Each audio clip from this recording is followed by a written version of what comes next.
है, अकेले में जब सैर करते हो क्या बात होती है? एक बड़ी अच्छी इंटरेस्टिंग बात हुई। मेरी बेटी जब 12th की मेडिकल की तैयारी कर रही थी तो हम वॉक कर रहे थे, तो शी सेज ममा आपके जो टाइम्स थे ना उसमें आपने बड़ी सिक्योर्ड फैमिलीज देखी हुई हैं, पेरेंटिंग बड़े सिक्योर्ड से अच्छे से कहते तो आपको ना बहुत डिफिकल्ट था ये सर्कमस्टांसेस आपके लिए, लेकिन हम इसको बड़ा डिफरेंटली डील करेंगे क्योंकि अब जो टाइम्स है they have changed now, the overall जो social phenomena that is really completely change. तो मुझे रियली लगा कि जो आजकल के बच्चों की विजडम है या उनके एक्सपीरियंसेस हैं वो शायद उनको more they will make them wise.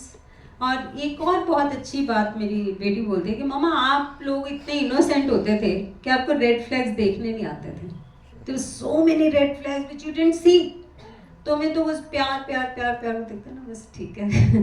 तो मुझे याद है हमारे यहाँ एक डॉग होता था, तो वो ना आके पैर के नीचे बैठ जाएगा फिर वो जाएगा नहीं, तो हम भी ऐसे, मेरे को लगता है मैं भी ऐसी थी, तो ऐसे बस नीचे बस जरा सा प्यार मिला तो बस ठीक है, जैसे सब कुछ एक्सेप्टेड है। पर आजकल के बच्चे, जब मैं उनसे कन्वर्सेशन करती हूँ, स्पेशली जब ये बुक लिख रही थी तो बहुत ओपन डिस्कशन होता था, तो बहुत सवाल पूछते थे मेरे से, आपने ऐसा क्यों और आपने वैसा क्यों, फिर अपना पर्सपेक्टिव बताते थे कि आजकल अगर हम हैं इस सिचुएशन में तो हम इसको कैसे लेंगे, तो बहुत अलग है। It's very it's a learning experience even for me that how we used to take life and how children these days they take life.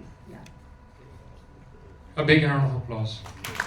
I think ma'am would be coming soon with a book on parenting, है ना? लग रहा है ना? I want to next book. So the teaser is already here, है ना? Yes. Ma'am बहुत सारी इंडस्ट्रीज को ना लेबल किया जाता है कि ये मेल डोमिनेटेड इंडस्ट्री है। For example like if I the industry that now I am like labelled with is a film industry and कहते हैं मेल डोमिनेटेड इंडस्ट्री है, बट जहाँ तक मैंने देखा है नहीं है। अगर we have the right people it's not a dominated industry in that sense. But जहाँ कंस्ट्रक्शन की बात की जाए, जहाँ मैन्युफैक्चरिंग की बात की जाए, and then suddenly you were supposed to take charge of so much work and for per se आपके पास कोई ऐसे इंस्टेंसेस हैं which you know are not particularly a part of the book but experiences कि how did you overcome the prejudice कि ये एक madam आई हैं बात करनी, इनसे क्या बात करनी है, like that thought? ये तो बहुत सारे इंसिडेंट्स हैं, बहुत फनी होते थे। एक बार कोई कमिश्नरी थे, तो उन्होंने मेरे डायरेक्टर को अप्रोच किया और उन्होंने बोला कि ऐसे ऐसे आपके ऊपर 2 करोड़ का ये बन रहा है, कुछ लाइबिलिटी बन रही है। तो उन्होंने मुझे बताई, तो मैंने बोला कि I want to meet him. ये बहुत शुरू की बात है, 2008 की बात है शायद ये। तो उन्होंने जब उन्होंने अप्रोच किया, उन्होंने बोला कि ma'am wants to meet you. उन्होंने कहा लेडी को क्या मिलना है? तो उन्होंने आके मुझे बताया कि उन्होंने बोला लेडी को क्या मिलना है। मैंने कहा उनको बोलो लेडी और जेंट्स नहीं, एमडी ने मिलना है।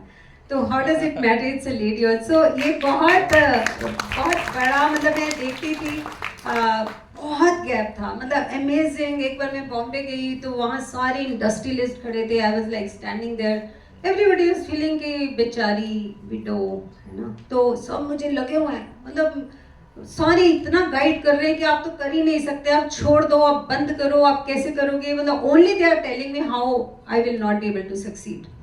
सो मतलब बहुत देखा। एक बार मैं किसी SBI की डिनर मीटिंग में गई तो वहाँ अबाउट 600 मेन थे and I was the only woman, और वो मेरी तरफ सारे ना ऐसे टर्न करके देखते थे, मुझे लगता था मैं एलियन हो गई से आ रही हूँ, और वो दे आर ट्राइंग टू सी कि कहाँ से आ गई, कौन है। तो मतलब बहुत नॉर्थ इंडिया में मुझे बहुत ही लगता था कि बहुत डिफरेंट, मतलब मेरी आइज़ में आइज़ मिला के बात ही नहीं करते थे, उनको लगता था इनको थोड़ी पता होगा। तो मेरे साथ जो भी मेरे जेंटलमैन कोई भी गए हैं, चाहे वो डायरेक्टर है या किसी भी पोजीशन पे, उनसे बात करते थे।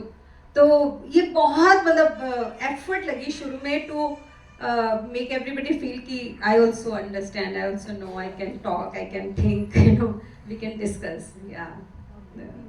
मैम जनरली जब मैं भी कोई फिल्म बनाता हूँ तो मैं उसको क्लोज कर देता हूँ, जैसे कोई कहते हैं आप इसका अगला पार्ट कब बनाएंगे, but I feel I have given everything to it. तो और अपनी लाइफ का कोई क्लोजर हम कहीं ना कहीं सबकॉन्शियसली कर लेते हैं। तो do you think after writing this book आपने एक अपने अपने एक चैप्टर का closure you have sort from yourself, या यू फील कि लाइफ में एक नया चैप्टर और लिखेंगे इसके बाद, अभी तो लाइफ इज देयर? या अभी भी बहुत लोग बात कर रहे हैं कि अभी क्यों लिख दी है बुक, अभी तो जिंदगी बहुत बाकी है, ऐसे क्या फर्क पड़ता है, पार्ट 2 आ जाएगा, अगर इतनी स्टोरीज हुई बताने वाली तो आ जाएगा। लेकिन मैं कोई क्लोजर नहीं सीख कर रही हूँ। मेरा सिर्फ ये लगता है कि जिंदगी में हर चीज़ एक एक्सपीरियंस है, एक लर्निंग है, और जितना हम एक दूसरे के साथ शेयर कर लें, जितना एक दूसरे को बता दें, जितना भी मुझे लगता है कम है। और क्या कर सकते हैं हम, अवेयरनेस क्रिएट कर सकते हैं, एम्पावर कर सकते हैं, ताकि सब अपनी ज़िंदगी को थोड़ा अच्छे से जी लें। कहते हैं ना कि बला की धूप है इस जिंदगी में, बला की धूप है इस जिंदगी में, ना कोई दरख्त है ना कोई छाँव। कहते दिशा बदल के देख लो, शायद मिल जाए तुम्हें तुम्हारा गाँव। तो बस वो दिशा बदलने की हेल्प कर रही हूँ मैं, कि मैंने थोड़ी दिशा बदल ली तो मैं यहाँ पहुँच गई। कुछ दिशा बदल के डिप्रेशन की गोलियाँ खाते हैं या सुसाइड करते हैं, ड्रग्स लेते हैं। तो बस थोड़ा सा ये मुझे लगता है, अगर ये बुक को पढ़ के किसी की दिशा बदल जाए और जिंदगी थोड़ी बेटर हो जाए, I think my life will be successful. That's what I feel. मेरा आखिरी सवाल थोड़ा फिल्मी होगा,